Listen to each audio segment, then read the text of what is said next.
अब तुम जाहिर सी बात है कहाँ पहुंच जाओगे, अपोजिट बैंक में एकदम।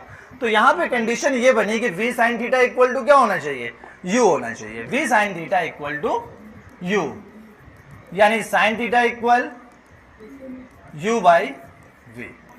अगर यहाँ पे ट्राइंगल बनाए, ट्राइंगल कैसे बनाएंगे, देखो sin theta equal perpendicular upon hypotenuse, तो थीटा के अपोजिट होता है ना परपेंडिकुलर, तो परपेंडिकुलर क्या हो गया, हाइपोटेनस क्या हो गया। पाइथागोरस थ्योरम सबने पढ़ी है, बताओ ये वेलोसिटी क्या आएगी,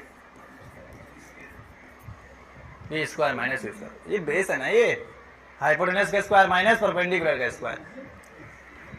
तो अब देखो हम लोग ऐसे बता सकते हैं कि पानी चल रहा है u वेलोसिटी से, ठीक है, तुम्हारी वेलोसिटी कितनी है v, तो रिजल्टेंट वेलोसिटी यहां से जो आ रही है वो कितनी आ रही है, रूट वी स्क्वायर माइनस यहाँ है थीटा। तो जो हमने यहाँ पे केस बनाया था साइन थीटा इक्वल क्या बनाया था, u बाई वी। तो ध्यान देना, अगर हम जीरो ड्रिफ्ट चाह रहे हैं तो जीरो ड्रिफ्ट में दो केस बन रहा है। पहला केस क्या बन रहा है कि साइन थीटा कितना होना चाहिए, u बाई वी, ठीक है।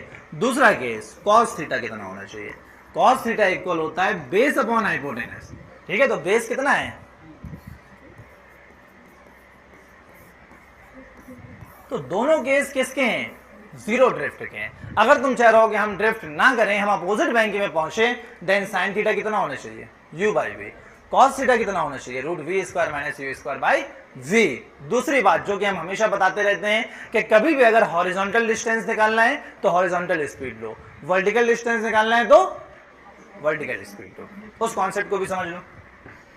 अगर हमें टाइम निकालना है to cross river, river cross करने में कितना टाइम लगेगा, रिवर तो सीधे क्रॉस करना है ना, तो ऐसी ले रहे हैं डिस्टेंस d, तो बताओ वेलोसिटी भी हम लोग इसी डायरेक्शन पे लेंगे ना, ये थोड़ी ना है कि तुम डिस्टेंस ले रहे हैं ये वेलोसिटी रख दें u, तभी नहीं आंसर आने वाला। जिस डायरेक्शन में डिस्टेंस उसी डायरेक्शन में वेलोसिटी, तभी तो सही टाइम आएगा। तो देखो अगर हम इस डायरेक्शन में d ले रहे हैं तो बताओ इस डायरेक्शन में क्या वेलोसिटी है, v square minus u square, ये आएगा time to cross the river, d upon root v square minus u square. दूसरी बात, अगर हम कंपोनेंट के अकॉर्डिंग चले तो कंपोनेंट क्या था, ये था v और ये क्या था v, तो टाइम इक्वल क्या हो जाएगा, d अपॉन वी कॉस, ये भी लगा सकते हो ये भी लगा सकते हो। क्लियर।